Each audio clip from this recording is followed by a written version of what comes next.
Hello बच्चों, आज हम लोग रीजनिंग का one of the most important chapter sitting arrangement पढ़ने जा रहे हैं। यह हर एग्जामिनेशन के लिए मोस्ट इम्पॉर्टेंट चैप्टर है और पजल टेस्ट का ये पार्ट है। पजल टेस्ट में कई प्रकार के क्वेश्चंस होते हैं, इसमें सिटिंग अरेंजमेंट जो है सबसे पॉपुलर टाइप है। ठीक है, और एग्जाम्स में काफ़ी होते हैं, बच्चे इससे परेशान भी होते हैं और काफ़ी प्रॉब्लम्स होते हैं पजल टेस्ट में सिटिंग अरेंजमेंट के भीतर। ठीक है बच्चों, आज हम लोग बैठेंगे सिटिंग अरेंजमेंट मतलब बैठने का क्रम। ठीक है, अब हम लोग पहले बेसिक्स समझ लें क्या होता है इसमें। तो देखिए, अरेंजमेंट नॉर्मली दो प्रकार का जो बैठने का अरेंजमेंट होता है या उसको दो प्रकार का होता है। एक होता है सिटिंग अरेंजमेंट में एक टाइप होता है लीनियर अरेंजमेंट,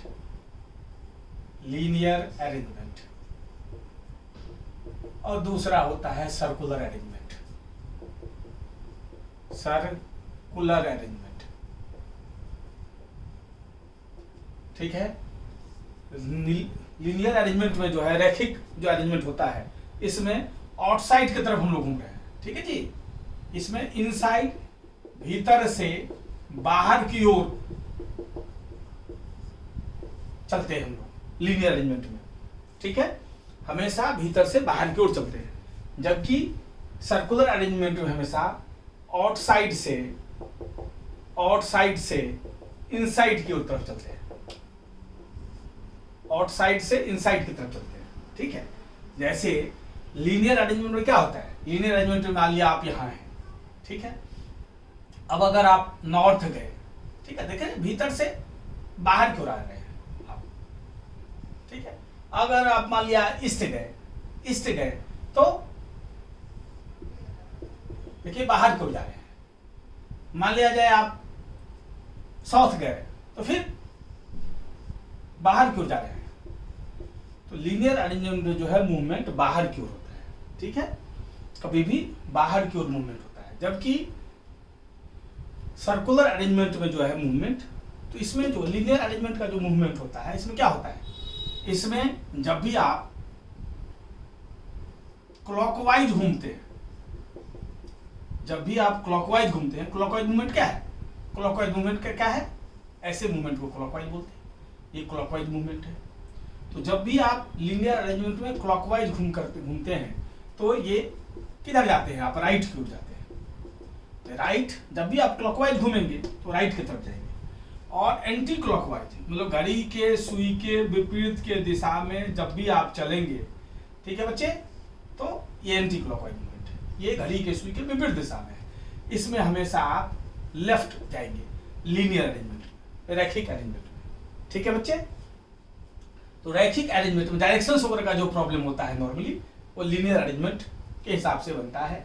डायरेक्शंस में क्योंकि आप नॉर्थ वेस्ट साउथ ईस्ट इसी सब में घूम सकते हैं, लेफ्ट राइट इसमें घुमाता है आपको। तो डायरेक्शंस के प्रॉब्लम में जो है लीनियर अरेंजमेंट का इस्तेमाल होता है, जिसमें क्लॉकवाइज राइट होता है, एंटी क्लॉकवाइज लेफ्ट होता है। इनसाइड टू आउटसाइड अरेंजमेंट है। या सर्कुलर अरेंजमेंट में भी अगर हमें मान लिया जाए हमें बाहर की ओर बैठा हुआ है, मतलब कि सब लोग ऐसे बैठे हुए हैं, चेहरा लोगों का इस ढंग से है, सब बाहर की ओर देख रहे हैं, सेंटर की तरफ नहीं देख रहे। अगर बाहर की तरफ अगर मान लिया ऐसा सर्कुलर टेबल पर लगाए हैं हम, या रेक्टेंगुलर टेबल पर लगाए हैं आप, जिसमें बाहर के लोग बैठे हुए हैं, इधर सबका चेहरा, ठीक है जी, सबका चेहरा जो है उल्टा है। ठीक है, मतलब सबका जो है पिछवाड़ा मेल खाता है। ठीक है बच्चे, तो इसमें ये अरेंजमेंट क्या है, ये अरेंजमेंट लीनियर अरेंजमेंट है। ये लीनियर अरेंजमेंट है क्योंकि हम बाहर की ओर बैठे हैं। तो इसमें जब बाहर की ओर आप इनसाइड से आउटसाइड की तरफ आप जा रहे हैं, ये इनसाइड क्या होता है, सबका चेहरा मिलता तो इनसाइड होता है, सब बाहर की ओर है। तो ये मूवमेंट जो है, ये इस मूवमेंट में यही चलेगा, same clockwise right, anti clockwise left.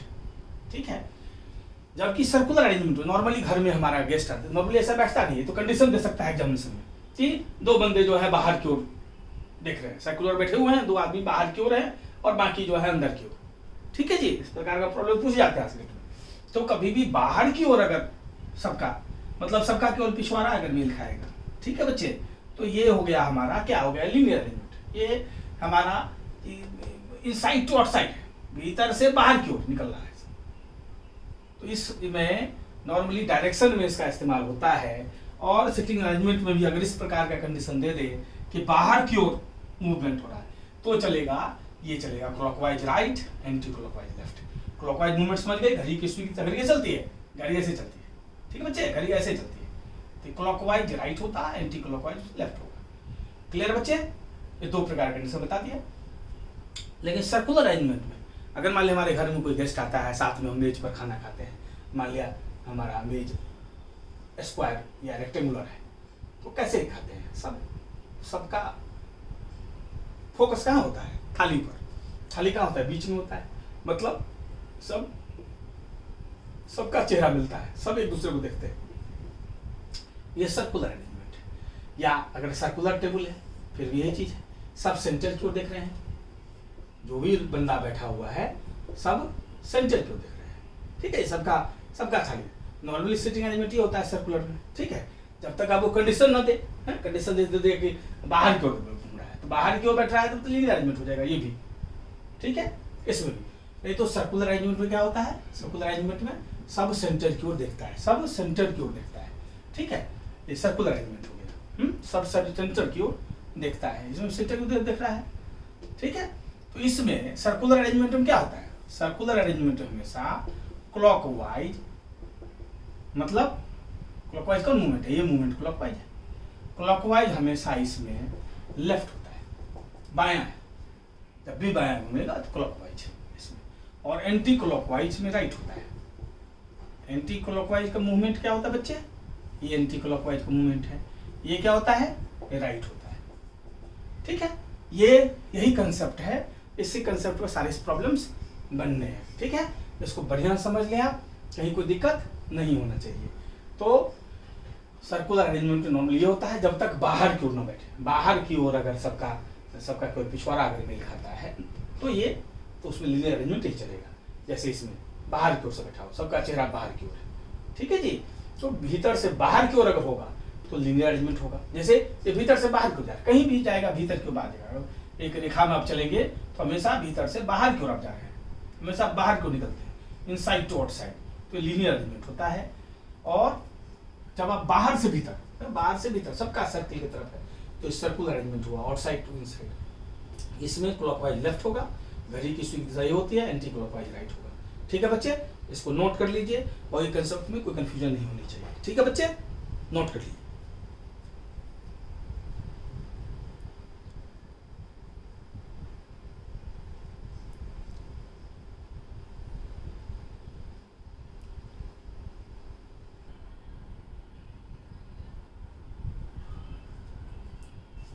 ठीक है बच्चों, अब इस पर कई प्रॉब्लम्स करेंगे हम लोग, बेसिक कंसेप्ट आप लोग समझ चुके हैं, ठीक है। अब प्रॉब्लम्स करते हैं इस पर, ये 2 इंस्टॉलमेंट खत्म करेंगे, आज पहले ही क्लास है और अगले वीडियो में नेक्स्ट क्लास होगी इसकी सिटिंग अरेंजमेंट की, ठीक है बच्चे। तो आज जो है, आज भी हम लोग करीब 15-20 प्रॉब्लम करेंगे और अगली क्लास में और प्रॉब्लम्स करेंगे, ठीक है बच्चे। तो 2 इंस्टॉलमेंट पे 2 क्लासेज में इसको खत्म करेंगे। ध्यान से देखें, बहुत इंपॉर्टेंट चैप्टर है और बच्चे को समस्या भी होती है इस चैप्टर में और काफ़ी प्रॉब्लम्स आते हैं इस चैप्टर के, ठीक है बच्चे, बहुत इंपॉर्टेंट चैप्टर है, ध्यान रखिए। 4 girls are sitting on a bench to be photographed, 4 लड़कियां जो हैं ये बैठी हुई हैं बेंच पर फोटो खिंचवाने के लिए, ठीक है।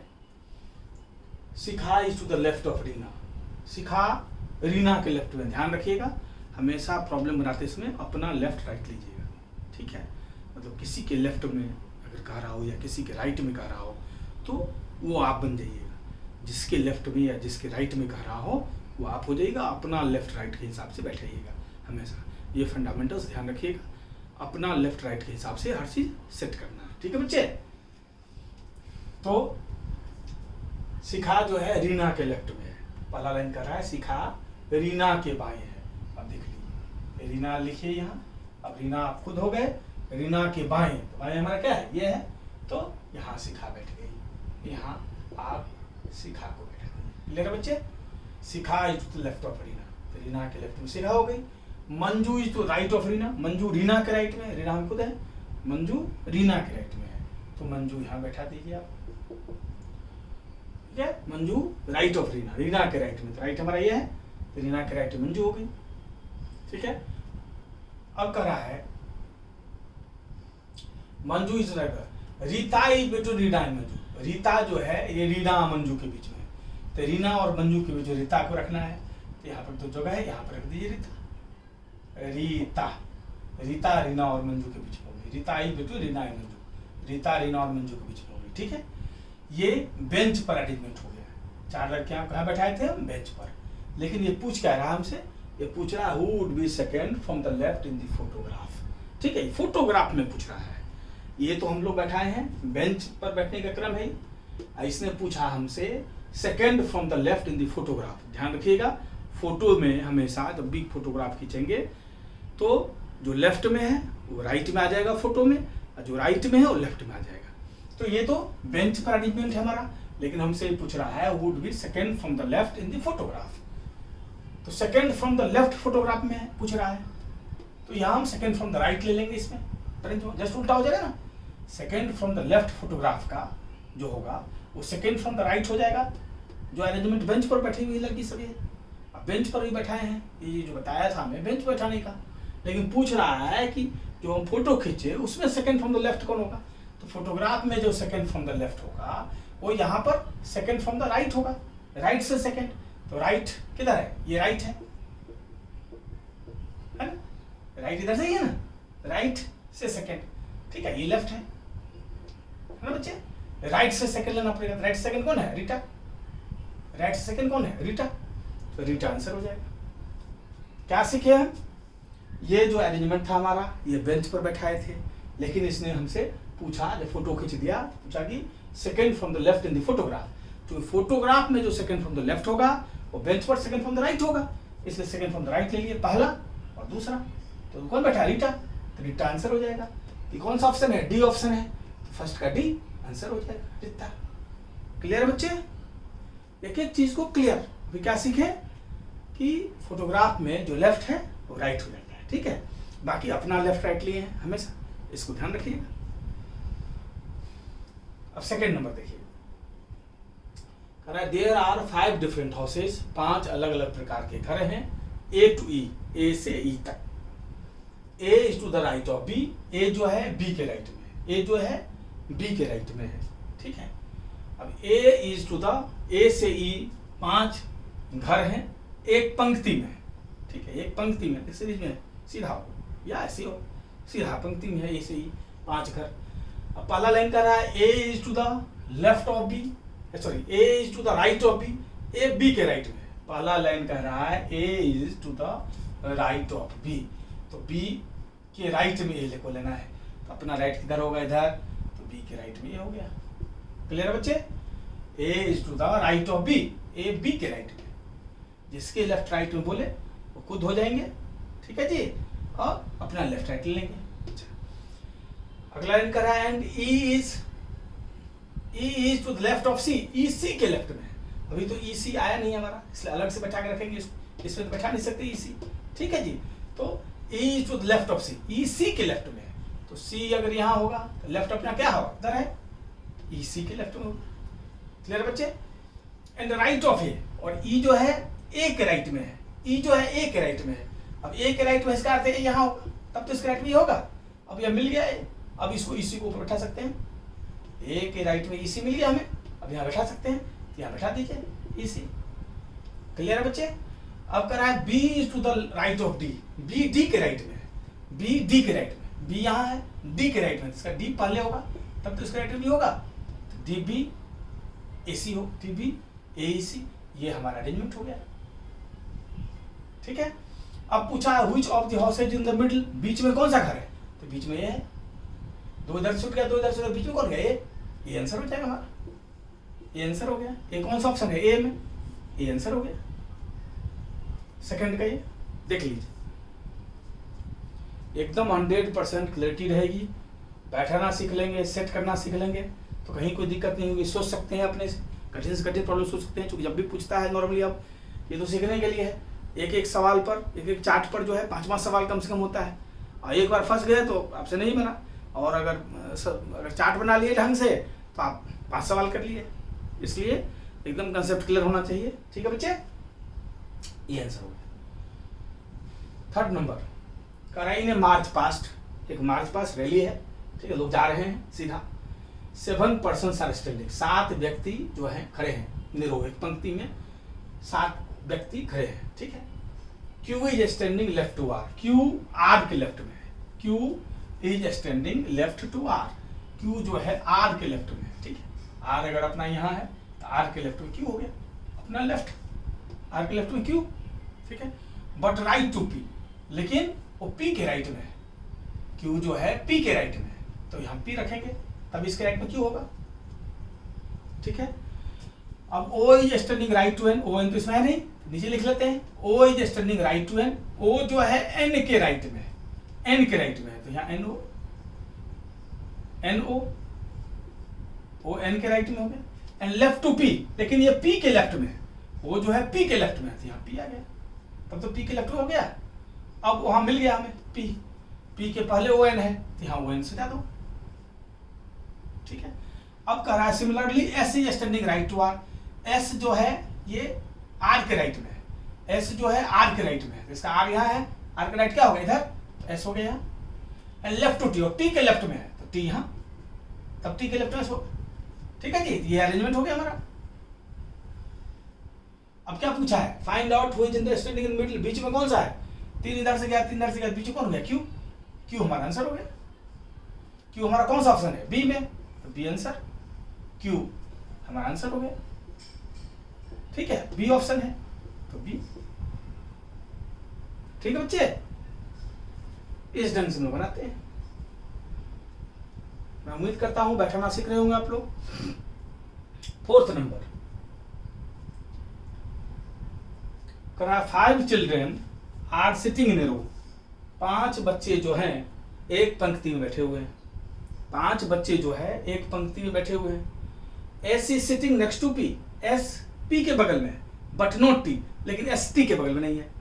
S is sitting next to P, S P के बगल में है लेकिन टी के बगल में, बट नॉट टी, लेकिन एस के बगल में टी नहीं है, यही कहा है ना। एस नेक्स्ट टू का अर्थ होता है, नेक्स्ट टू इधर भी हो सकता है, हमारे नेक्स्ट टू इधर भी हो सकता है, इधर भी हो सकता है? तो कह रहा है S is sitting next to P, S is sitting next to P, P के बगल में एस है, एस इज मतलब पी अगर यहाँ रखे आप तो S is sitting next to P, या तो ऐसे है या ऐसे भी हो सकता है, S is sitting next to P तो ऐसे भी हो सकता है, S sitting P to S, ठीक है बच्चे, या तो पी एस हो या एस पी हो, but not T, S is sitting next to P but not T, लेकिन एस के बगल में टी नहीं है, इसका अर्थ है कि यहाँ भी टी नहीं बैठा सकते हम, और इस अगर ये अरेंजमेंट लें तो यहाँ टी नहीं बैठा सकते। क्लियर है बच्चे, क्रॉस कर दिए, एस के बगल में टी नहीं हो सकता, यहाँ भी टी के बगल में एस नहीं हो सकता, चाहे ये अरेंजमेंट हो चाहे ये अरेंजमेंट हो। आगे क्या कर रहा है, K is sitting next to R, K R के बगल में, K is sitting next to R, K R के बगल में है तो या तो के आर हो या हमारा आर के हो, के बगल में आर इसमें भी है, इसमें भी है, नेक्स्ट टू आर बोला है, K is sitting next to R, who is sitting on extreme left. अच्छा, हु का प्रयोग इंग्लिश ग्रामर कहता है, हु का प्रयोग जो भी एकदम उसके करीब जो नाउन होता है, ठीक है जी, जो हु के बिल्कुल करीब नाउन होता है, हु से जस्ट पहले जो नाउन होता है उसी के लिए, या प्रोनाउन हो, हु के जस्ट पहले नाउन या प्रोनाउन जो भी हो उसके लिए ही हु का प्रयोग होता है, ठीक है जी। हु से इमीडिएट पहले, हु से तुरंत पहले जो भी नाउन या प्रोनाउन हो हु उसी के लिए होता है, ठीक है बच्चे, ये ध्यान रखिएगा इंग्लिश ग्रामर का। तो who is sitting next, who किसके पहले है, हु के पहले क्या है आर, इसका अर्थ है हु किसके लिए है, आर के लिए, है ना, ये ध्यान रखिएगा। तो R who is sitting on the extreme left, तो आर कह रहा है अंतिम बाएं छोर पर, अंतिम बायां किधर हो, इधर, लेफ्ट इधर हुआ और राइट इधर हुआ, अंतिम बायां मतलब, अंतिम बायां मतलब आर से ही शुरुआत करना है, मतलब यहाँ आर से शुरुआत की, आर अंतिम छोर हो गया, आर अंतिम बैठा हुआ अंतिम बायां में। अब आगे कह रहा है T is not sitting next to K, T के बगल में नहीं है, टी के बगल में, इसका अर्थ है टी यहां भी नहीं हो सकता, टी यहां भी नहीं हो सकता। क्लियर बच्चे, टी न यहां हो सकता न यहां हो सकता, T is not sitting, T is not sitting next to K. अब पूछ रहा है who are sitting adjacent to S, adjacent मतलब अगल बगल, एडजेसेंट मतलब अगल बगल, मतलब एस के अगल बगल कौन बैठा हुआ है, ठीक है। अब देखिए शुरुआत हमें आर से करना है, बाएं से, बाएं में आर ही बैठा हुआ, एक्सट्रीम लेफ्ट अंतिम बाएं का है, आर से शुरुआत करना है। अब आर से अगर शुरू करना है तो के आर हो नहीं सकता, हमेशा आर के होगा। अगर आर से शुरू करना है तो ये तो हो नहीं सकता, इसका अर्थ है ये चार्ट नहीं चलेगा, ये चार्ट आपका नहीं चलेगा, ये चलेगा, ये चलेगा। तो इसका अर्थ है आर के बाद के होगा अपना। अच्छा, के को टी नहीं चाहिए, के के साथ टी को नहीं बैठा सकते आप, और के को टी के साथ नहीं बैठा सकते, और एस को भी टी के साथ नहीं बैठा सकते।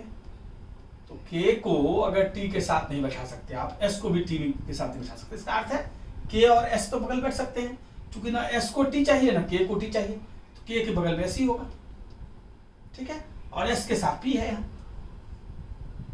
और पी को टी से कोई परहेज नहीं है, पी को टी से कोई परहेज नहीं है, तो टी का यहां में बैठ जाएगा टी,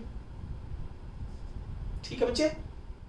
अब पूछा है वो आर से एडजेसेंट टू एस, एस के अगल बगल कौन है, के और पी होगा, के और पी आंसर हो गया हमारा। अब ऑप्शन के और पी कौन किस में है, के एंड पी ए में है, तो फोर्थ का ए आंसर हो जाएगा, फोर्थ का ए के एंड पी, देख लीजिए, ठीक है बच्चे। अगर नहीं समझे तो एक और दोहरा दूं मैं। 5 बच्चे एक पंक्ति में बैठे हुए हैं, S is sitting next to P, S P के बगल बैठा हुआ है, लेकिन एस टी पी के बगल बैठा हुआ है बट नॉट टी, लेकिन एस के बगल में टी नहीं है, ठीक है। इसका अर्थ है या तो एस के बगल में S sitting next to P, तो या तो एस पी एस होगा या एस पी होगा। एस के बगल में पी है, या तो ऐसे बैठेगा पी एस या एस पी, ये हो सकता है। और एस को टी नहीं चाहिए, काट दिए, एस को टी नहीं चाहिए, तो एस को टी नहीं चाहिए, नॉर्मल कैसे भी बैठेगा तो एस को टी नहीं चाहिए, ठीक है। यही दो अरेंजमेंट हो सकता है। एस के बगल में पी है ना जी, S is sitting next to P, S P के बगल में है, तो एस पी के बगल में है या तो ऐसे बैठे, ये भी बगल हुआ, ये भी बगल हुआ। और पी को एस को टी नहीं चाहिए, तो एस टी को यहाँ भी नहीं बैठा सकते, क्रॉस करके टी कर दिए, और यहाँ भी बैठा सकते। अगला लाइन का है K is sitting next to R, K R के बगल में है, इसका अर्थ है के आर होगा या आर के होगा। अच्छा, वो is sitting on the extreme left, और आर जो अंतिम बाएं में है, अंतिम बाएं है तो शुरुआत आर से होगा। अच्छा, and T is sitting not next to K, T के बगल में नहीं है, इसका अर्थ है टी के बगल में, टी यहाँ भी नहीं हो सकता, टी यहाँ भी नहीं हो सकता, क्लियर। अभी हम जान गए आर से शुरू करना है, अंतिम बाएं में आ रही है, आर से शुरू करना है तो ये के आर नहीं होगा, क्योंकि आर के बाएं से दाएं चल रहे हैं, अंतिम बाएं दिया हुआ में, तो के आर हो नहीं सकता, क्योंकि सबसे अंतिम बाएं में तारीख को रखना है, ये नहीं होगा, ये होगा आर के। अच्छा, आर के होगा तो के बगल में टी नहीं चाहिए, ठीक है। अब के बगल में टी नहीं चाहिए और एस के बगल में यहाँ ये नहीं हो सकता, ठीक है जी, क्योंकि हमको के को टी नहीं चाहिए तो हमें एस को भी टी नहीं चाहिए, तो दोनों को टी नहीं चाहिए, तो ये अगल बगल बैठेगा के और एस, तो एस तो ये वाला नहीं होगा, ये वाला होगा एस पी, क्योंकि यहाँ एस को टी नहीं चाहिए, एस पी हो गया, और लास्ट में इसलिए टी हो गया। समझ गए बच्चे, बार बार देखिए वीडियो को, इंटरेस्टिंग है और बहुत इंपॉर्टेंट चैप्टर भी है, बच्चे को परेशानी भी होती है इसमें, ठीक है। टीचर्स को भी कंसेप्ट क्लियर नहीं है, इसलिए बच्चे को समझा नहीं पाता, तो ढंग से आप देखिए, बार बार वीडियो को देखिएगा तो एकदम क्लियर हो जाएगा, ठीक है बच्चे।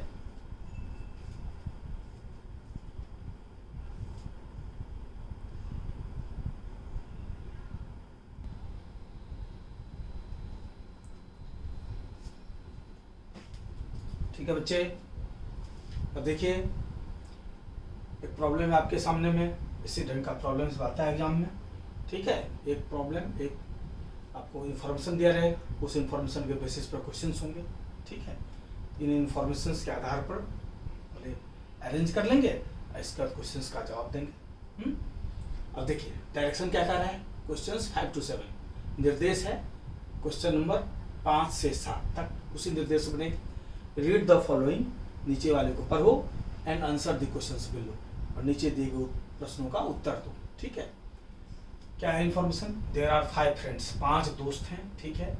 दे are standing in a room facing south, सब दक्षिण की ओर मुड़ के खड़े हैं, ठीक है बच्चे, सब दक्षिण की ओर फेस कर खड़े हैं, ठीक है। Jayesh is to the immediate right of Alok, Jayesh जो है आलोक के तुरंत दाएं है। Pramod is between Bhagat and Subodh, Pramod Bhagat और सुबोध के बीच में है। Subodh is between Jayesh and Pramod, Subodh जो है जयेश और प्रमोद के बीच में है। इतना इंफॉर्मेशन है, इसके बेसिस पर ये प्रॉब्लम है। सबसे पहली बात, इस प्रॉब्लम में हम बिना डायरेक्शन लिए, जैसे कहा है ना सब डायरेक्शन के साउथ की तरफ है, तो बिना डायरेक्शन लिए हुए, क्योंकि डायरेक्शन जब भी हम कहेंगे कि साउथ की तरफ है ना, साउथ क्या है, नॉर्थ हमारा ऊपर है, साउथ नीचे है, तब हमारा हमेशा दिमाग चलता है नॉर्थ की दिशा में। अगर साउथ हम पहले ही लटका देंगे तो उल्टा हर बार सोचने में गलती कर देते हैं हम, इसलिए ट्रिक क्या हुआ, हम डायरेक्शन को भूल जाते हैं, डायरेक्शन ऑटोमेटिक सेट हो जाएगा, जितनी भी पॉसिबिलिटी है अगर उसको उकेट ले हम तो डायरेक्शन ऑटोमेटिक सेट हो जाएगा। देखिए कैसे ट्रिक से कैसे करते हैं। अब देखिए 5 दोस्त हैं, they are standing in the row facing south, सब दक्षिण की तरफ करें, हम डायरेक्शन को इग्नोर कर देते हैं, ऑटोमेटिक डायरेक्शन बैठ जाएगा, हर प्रॉब्लम ऐसे ही करेंगे, ठीक है, और आगे प्रॉब्लम्स बताएंगे आपको इसके बाद। तो देखिएगा सब में बिना डायरेक्शन का ऑटोमेटिक डायरेक्शन सेट हो जाएगा। देखिए अब सी लाइन्स देखते हैं, Jayesh is to the immediate right of Alok, Jayesh जो है आलोक के तुरंत दाएं है, ठीक है। अब देखिए आलोक बन जाते हैं हम खुद, और जयेश जस्ट तुरंत दाएं है, तो आलोक के राइट में जयेश हो जाएगा। क्लियर बच्चे, भला नहीं कि Jayesh is to the immediate right of Alok, Jayesh जो है आलोक के तुरंत दाएं है, आलोक के तुरंत दाएं हो गए जयेश, बीचू कोई नहीं है, तुरंत दाएं है।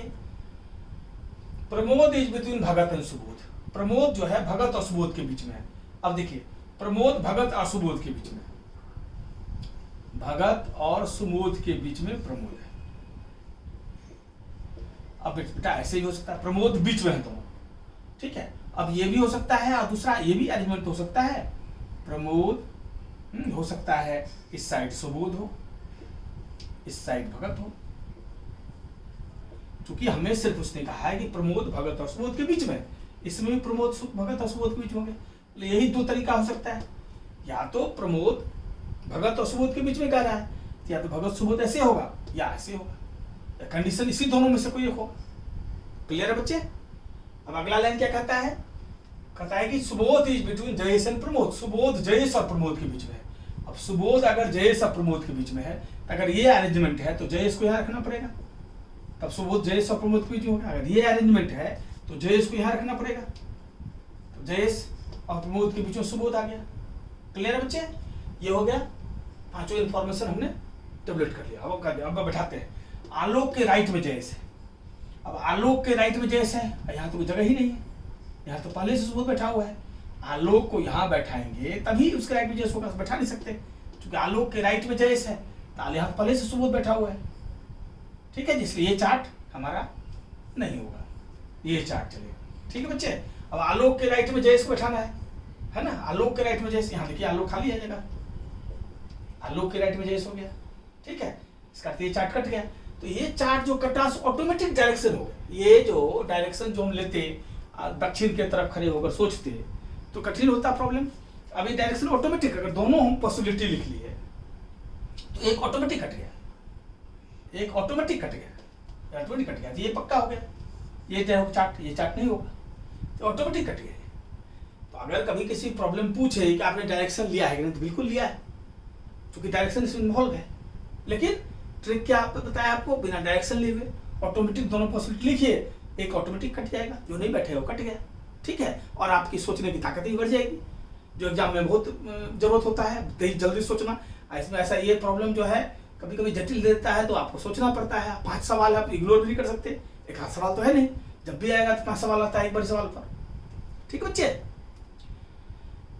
अब ये चार्ट बन गया हमारा, वो प्रश्न का उत्तर दे दीजिए। कह रहा है who is at the extreme left hand, अंतिम बाएं छोर में कौन है, अंतिम बाएं छोर में कौन है, आलोक है ना, आलोक, ये हो गया अंतिम बाएं छोर, आलोक हो गया। Who is in the middle, बीच में कौन है, बीच में सुबोध हो गया।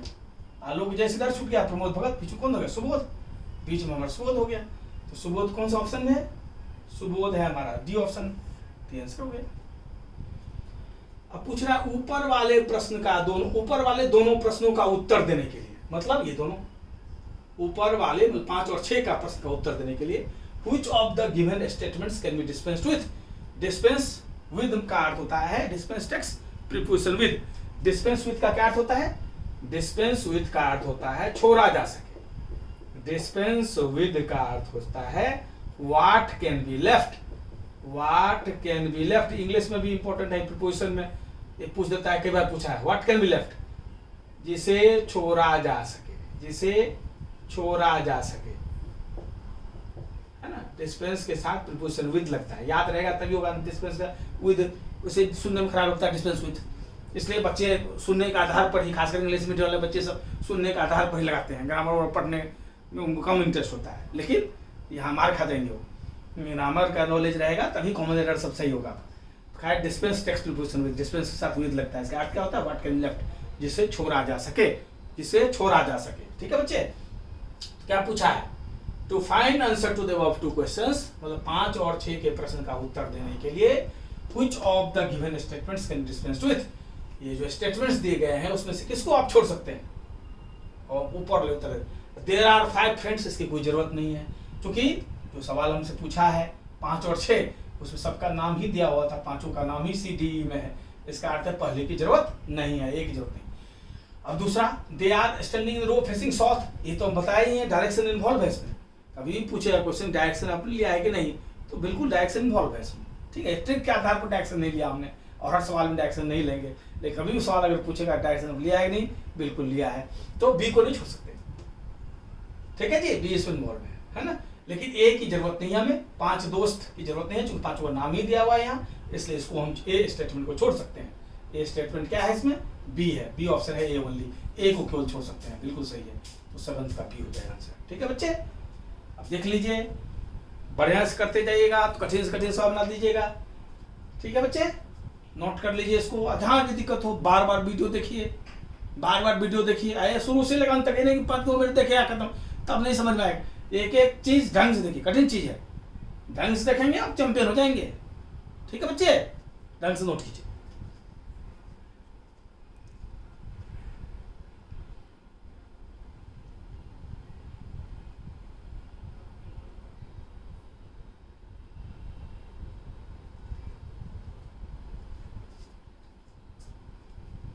ठीक है बच्चे, एक प्रॉब्लम और लिया है जिस पर 5 प्रॉब्लम्स हैं, 5 क्वेश्चंस हैं, इसी टाइप क्वेश्चंस आएंगे एग्जाम में। ठीक है, अगले क्लासेज में और प्रॉब्लम्स करेंगे, आज इतना ही करना है, 3 पार्ट में इसको खत्म करेंगे। ये आज पहला पार्ट है। ठीक है बच्चे, और 3 पार्ट में सेटिंग अरेंजमेंट चलेगा। आज पहला पार्ट है, पार्ट 1, ठीक, इसमें पार्ट 2, फिर पार्ट 3। तो ढंग से के क्रम से देखेंगे आप, तो पूरी कंसेप्ट क्लियर हो जाएगा। कठिन चैप्टर है, फिर कभी भी थोड़ा समस्या नहीं आएगी, जो बाकी बच्चों को आती है आपको नहीं आएगी। सब्जेक्ट टू कंडीशन, एक एक चीज बार बार देखें आप, बार बार वीडियो को 2 बार 3 बार 4 बार, तब पूरा कंसेप्ट क्लियर हो जाएगा। कोई भी प्रॉब्लम सोच सकते हैं, कोई भी आप क्लासिफाई कर सकते हैं। चार्ट को, चार्ट बनाना ही मेन है ना, चार्ट बना लेंगे आप, बैठ जाएंगे बढ़िया से, बैठा देंगे उसको, तो कहीं कोई दिक्कत नहीं हुई किसी भी सवाल के जवाब देने में। अब ये देखिए, कहना ABCDEF and G are sitting on a wall, ABC 3 6 1 7, 7 बंदे हैं। ठीक है, 7 बंदे हैं, एक दीवार पर बैठे हुए हैं और सब पूरब की तरफ देख रहे हैं। ठीक है, हम पहले बताया डायरेक्शन, लेकिन सोचने की जरूरत नहीं है, ऑटोमेटिक डायरेक्शन सेट हो जाएगा। ठीक है बच्चे, तो ये कह रहा है पूरब की तरफ बैठे हुए हैं। ठीक है, 7 बंदे हैं। ठीक है, सी इज ऑन द, तो सबसे पहले तो आप लिख लीजिए कि 7 बंदे हैं। ठीक है, याद रहेगा 7 बंदे कौन कौन है, उसको लिख लीजिए आप। कौन कौन है?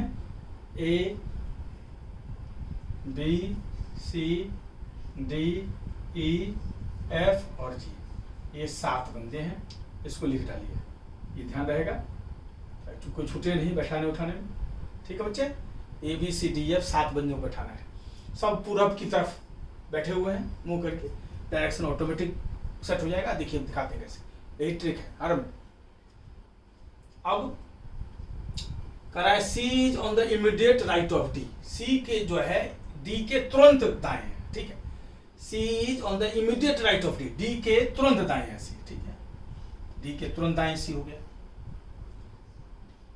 B is at an extreme end, B अंतिम छोर पर है और E उसका पड़ोसी है। अंतिम छोर पर है, कहा है अंतिम छोर पर, बाएं है कि दाएं है नहीं कहा है, लेकिन कहा है कि B जो है अंतिम छोर पर है और E उसका पड़ोसी है। ठीक है, मान लिया जाए, मान लिया जाए एक हो सकता है कि B यहाँ हो, ठीक है, और दूसरा हो सकता है या और ये ना हो सकता है B इधर हो, अंतिम छोर पर है B, चाहे ये हो अरेंजमेंट, चाहे ये हो सकता है ना जी। ठीक है, अब कह रहा है क्या, B अंतिम छोर पर है और E उसका पड़ोसी है। तो मतलब ये वाला अगर ऊपर वाला चार्ट चलेगा तो यहाँ होगा, ये वाला चार्ट अंतिम छोर ये है चूंकि इधर होगा तो इस साइड बढ़ेगा, यही हो सकता है ना। क्लियर है। अंतिम छोर का है, अंतिम छोर बाएं भी हो सकता है दाएं भी, इधर से बैठ सकता है इधर से बैठ सकता है, दोनों पॉसिबिलिटी यही दोनों है। और तो अपने मन से जबरदस्ती नहीं कर सकते, एकदम तसल्ली से साकारा पूरे कंसेप्चुअल क्रिएटिविटी के साथ करेंगे तभी सवाल बनेगा, नहीं तो 5 सवाल है 5 सवाल चला जाएगा। ठीक है। और अनबने मन से बिना कंसेप्ट का बनेगा तो इसे भी टाइम भी लेगा, सवाल बनेगा भी नहीं, इसलिए पूरा कंसेप्ट चाहिए क्लियरिटी। ठीक है बच्चे, तो ये देख लिए हम लोग, बी अंतिम छोर पर है और ये उसका पड़ोसी है। अंतिम छोर पर या तो ऐसे होगा इधर होगा तो बी ऐसे होगा, ये तो हो सकता है। बीच में और लिख दिया हम लोग ये चार्ट ये चार्ट, ये दोनों चलेगा। चलिए अब इसको हम लोग देख लिए हैं, इसको देख लिए हैं, टिक लगा लेते हैं ताकि दिक्कत हो। G is between E and F, G E और एफ के बीच में। ठीक है, जी ई और एफ, ई यहाँ है तो जी यहाँ होगा तो एफ यहाँ होगा। ठीक है बच्चे, यहाँ हमें जी ई और एफ के बीच में है तो जी यहाँ होगा तो एफ यहाँ होगा। ठीक है, अब हो गया ये भी हो गया।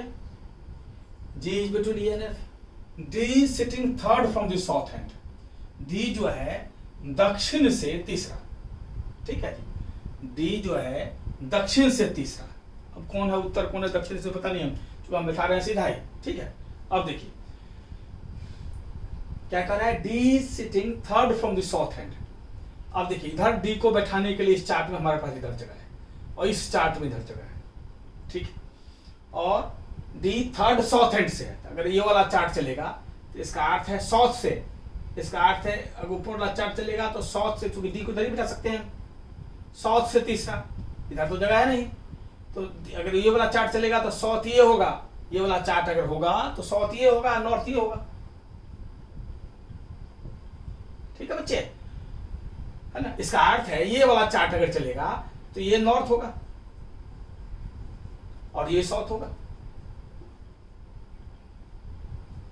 ठीक है, अब चूंकि वो पहले वाले में कहा है ना D sitting third from the south hand, इधर से तो जगह है नहीं, डी को तीसरा बैठाना है साउथ हैंड से, इधर ये साउथ होगा ही नहीं, साउथ इधर से ही हो सकता है ये चार्ट में, तो डी यहां बैठाओगे। डी अगर यहाँ जगह कितने बंदे हैं, कितने हैं 7, है ना। अब 1 2 3 4 5 तो हो गया, तीसरा बैठाना है, इसका अर्थ 2 जगह और खाली है, तो पहला दूसरा तीसरा हो गया, तीसरे से, इसका अर्थ है साउथ ही नॉर्थ ही, एकदम बैठ गया। अब इसमें बैठाओगे अगर तो डी साउथ से तीसरा, D sitting third from the south hand, इस बैठाओगे तो डी को इधर बैठाना पड़ेगा, इधर अगर बैठेगा तो इसका अर्थ है साउथ ही है नॉर्थ ही। ठीक है, इसका अर्थ है 2 बंदे यहाँ खाली है, 2 जगह खाली है, क्योंकि 4 1 3 2 5 और 2 7 जगह। क्लियर बच्चे। ठीक है, कोई जबरदस्ती नहीं करते, जैसे कह रहा है उसे। अब ये देखो गया, अब कह रहा है अच्छा ये दिया हुआ था हमें पहला ही था कि C is on the immediate right of D, C जो है डी के राइट में है, मतलब डी के राइट में आपको सी को बैठाना है। अब इधर तो डी के राइट में है ही जगह, राइट में इधर जगह ही नहीं, हमें पहले ही कह दिया है कि डी के राइट में सी है, इसका अर्थ ये चार्ट नहीं चलेगा, इसका अर्थ ये चार्ट नहीं चलेगा, क्योंकि डी के राइट में जगह ही नहीं है, डी के लेफ्ट में जगह है, ये डी के राइट में सी को बैठाना है, यही हो सकता है चार्ट, इसका अर्थ ये चार्ट सही है, पहला वाला चार्ट सही है, डी के राइट में सी हो गया। ठीक है बच्चे, अब A B C D E F G में कौन बचा हुआ है, देख लिए B E G F D C हो गया, कौन सा बचा हुआ, ए बचा हुआ है, इसका अर्थ एक ही बनता बचा हुआ है, एक ये जगह हो गया। क्लियर है बच्चे। तो देखिए ये कटा, क्यों कटा, क्योंकि पहले ही दिया था डी के राइट में सी है, ये डायरेक्शन इसमें इन्वॉल्व है, इसलिए ये कट गया, जितनी पॉसिबिलिटी है पहले लिख दिए, बिना डायरेक्शन का सोच के भी चार्ट बन गया हमारा, ये पहला सही है, इसका अर्थ है नॉर्थ ही है साउथ ही है, ये चार्ट गलत है, नहीं हो सकता है, पॉसिबल नहीं है, तो ऑटोमेटिक डायरेक्शन सेट हो जाएगा। अगले क्लासेज में 2 क्लासेज और चलेगा इस पर, तो उसमें और इस टाइप के प्रॉब्लम्स करेंगे तो और सीख देंगे। आज हम ट्रिक से बना रहे हैं, ट्रिक से डायरेक्शन ऑटोमेटिक सेट हो रहा है। ठीक है, अब ये देखिए, अब ये चार्ट फाइनल हो गया, अब इसी बेसिस पे उत्तर दे दीजिए। ठीक है बच्चे, ये है, ये दिख रहा है कि नहीं आप लोगों को, ये ए है ना, और ये सी है। ठीक है बच्चे, 2 जगह साइड से खाली था। अब ये देखिए, पहला पूछ रहा है who is sitting right of E, E के राइट में कौन है, ई के राइट में कौन है जी, ई के राइट में कौन है? जी। हमेशा अपना लेफ्ट राइट लेते हैं, हमेशा अपना लेफ्ट राइट लेंगे। ई के राइट में कौन है? जी। ठीक है बच्चे, तो जी, ठीक है, वो is sitting right of E. E के राइट में कौन बैठा हुआ है? ई के राइट में जी बैठा हुआ है। जी इसमें नहीं है, जी इसमें नहीं है। ठीक है जी, वो is sitting right of E. E के राइट में जी है और जी इसमें नहीं है, किसी ऑप्शन नहीं है। इसका अर्थ है उत्तर ये हो जाएगा, नन ऑफ दिस। ठीक है बच्चे, क्योंकि ई के राइट में कौन बैठा हुआ है? ई के राइट में जी बैठा हुआ है, ऑप्शन नहीं है, नन ऑफ दिस हो जाएगा। नन ऑफ दिस उत्तर ही है, नन ऑफ द उत्तर आपने निकाल दिया, ऑप्शन नहीं है, नन ऑफ दिस होता है। ठीक है बच्चे, इसको ध्यान रखिएगा। बच्चा नन ऑफ दिस समझता है कि गलत हो गया, फिर से देखो। ठीक है, ऐसा नहीं हो, आत्मविश्वास होना चाहिए, अभ्यास से बनता है ये, लगातार अभ्यास करेंगे, जो हमने कर दिया वो सही है, नहीं तो क्या हमने सीधा समय थोड़ी होता है, फिर से अगर देखेंगे हर सवाल को तो ऐसे ही पेपर सब छूट जाएगा। ठीक है बच्चे, नन ऑफ दिस। अब 9th क्या कह रहा है? Which of the following pairs of people, निम्नलिखित में से कौन सा जोड़ा are sitting at the extreme ends, अंतिम छोर पर कौन जोड़ा बैठा हुआ है? अंतिम छोर पर कौन कौन बैठा हुआ है? बी और ए बैठा हुआ है, बी और ए बैठा हुआ है अंतिम छोर पर। ठीक है जी, बी और A B, A B, B और ए बी अंतिम छोर बैठा हुआ है, ये उत्तर हो जाएगा। ए बी अंतिम छोर बैठा हुआ है ना, ए बी को या बी ए को। ठीक है, ये उत्तर हो जाएगा। 10th, name the person who change places with C. कह रहा है कि उस व्यक्ति का नाम लीजिए जिसका सी के साथ हम स्थान बदल दें, such that he gets the third place from the north end, ताकि उसका तीसरा स्थान उत्तर से हो जाए। तीसरा स्थान उत्तर से होगा तो इसका अर्थ है जी के साथ बदलना पड़ेगा। उत्तर से तीसरा कौन है? पहला दूसरा तीसरा जी है, इसका अर्थ है सी का जी के साथ बदलना पड़ेगा पोजीशन, तभी उत्तर से तीसरा होगा।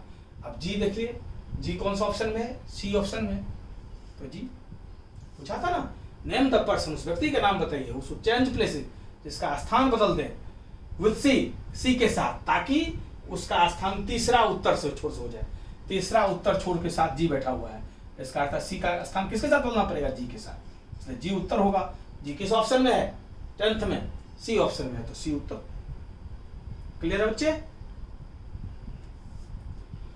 अब देखिए 11th number, immediately between which of the following pairs of people, किस पेयर्स ऑफ पीपल के बीच में डी बैठा हुआ है? डी किन के बीच बैठा हुआ है? डी बैठा हुआ है एफ और सी के बीच में। डी किसके बीच में बैठा हुआ है? एफ और सी के बीच में। एफ और सी के बीच में डी बैठा हुआ है, तो एफ और सी के बीच में सी एफ। ठीक है बच्चे, ये उत्तर हो जाएगा। डी बैठा हुआ एफ और सी के बीच में, ए सी है, ए एफ है, सी है, सी एफ, ये होगा सी और एफ। क्लियर है बच्चे? 12th नंबर, अब ये क्या कर रहा है? Which of the conditions, निम्नलिखित में से कौन सा शर्त 1 to 5, 1 से 5 में कौन सा कंडीशन है? इस गिवन अबव, जो ऊपर दिया हुआ है 1 से 5, इज नॉट रिक्वायर्ड, इसकी जरूरत नहीं है। 1 से 5 में किसकी भी जरूरत नहीं है। टू फाइंड आउट, इस बात का पता लगाने के लिए, the place in which A is sitting, A कहाँ बैठा हुआ है, इस बात का पता करने के लिए 1 से 5 पॉइंट में किसकी जरूरत नहीं है। हम देख रहे हैं कि ए को तो सबसे लास्ट में बैठा है, ए को तो चूंकि 6 बैठ गया था तो ऑटोमेटिकली बचा हुआ था, ए अंतिम बैठा हुआ है। इसका अर्थ है इसमें सबकी जरूरत है, इसमें सबकी, चूंकि नाम पहले वाले में दिया हुआ था, बाकी में कंडीशन ही है, और ए को हम देख रहे हैं लास्ट में बैठा है। इसका अर्थ है 1 से 5 तक कोई भी पॉइंट अगर नहीं रहता तो आप ये निकाल नहीं सकते थे हम कि ये कहाँ बैठा हुआ है। इसका अर्थ है ऑल आर रिक्वायर्ड, सबकी जो 1 से 5 सारे पॉइंट्स की जरूरत है, इसलिए ऑल आर रिक्वायर्ड उत्तर हो जाएगा डी नंबर। ठीक है बच्चे, क्लियर है? All are required. इस प्रकार से चार्ट बनाते हैं, इस टाइप से इस प्रॉब्लम को करते हैं। बार बार वीडियो को देखिए तभी जाके क्लियर होगा कंसेप्ट। ठीक है बच्चे, और बार बार वीडियो देखिएगा शुरू से लेकर अंत तक, जम के बैठ के, तभी आएगा समझ में, क्लासरूम स्टडी की तरह बार बार देखिएगा तो हर चीज एक एक चीज बताए हैं आपको मैन्युअली है। और कभी भी कोई दिक्कत हो तो आप मेरा नाम जानते ही हैं, मेरा नाम है NM मिश्रा, नोट कर लीजिएगा अगर ज़रूरत हो कभी। NM मिश्रा मेरा नाम है, और ये मोबाइल नंबर है, व्हाट्सअप नंबर 7678518506, 7678518506। ठीक है बच्चा, इंस्टीट्यूट का नाम बर्डलैंड एकेडमी ऑफ लर्निंग है, और ये 2 नंबर इंस्टीट्यूट के हैं 9212096139, 9891726652। कोई भी इंक्वायरी की जरूरत हो, कभी ज़्यादा कोई प्रॉब्लम हो, बिजी होते हैं हम लोग, लेकिन फिर भी कोशिश करते हैं कि हर बच्चे को उसके प्रॉब्लम्स का समाधान किया जाए। ठीक है बच्चा, NM मिश्रा नाम हो, कभी भी कोई दिक्कत हो 7678518506 पर आप क्वेरी डालें, जब फुर्सत मिलेगी तो देखेंगे, आपको जवाब दिया जाएगा। ठीक है बच्चे, बार बार वीडियो देखेंगे तो उससे भी कोई प्रॉब्लम नहीं होगी। ओके, एंजॉय करें और मन से पढ़ें, दोनों काम होना चाहिए। और अगले क्लास में फिर मिलते हैं, ये 3 पार्ट में चलेगा। ये पहला पार्ट हुआ है सेटिंग अरेंजमेंट का, बहुत इंपॉर्टेंट चैप्टर है, कठिन भी है, और जो सीख जाता है उसके लिए बहुत इंटरेस्टिंग भी है। ठीक है जी, तो ये पहला इंस्टॉलमेंट है, 3 इंस्टॉलमेंट प्रॉब्लम चलेगा, अगला 2 इंस्टॉलमेंट और करेंगे। आज का क्लास खत्म होता है। Okay, enjoy.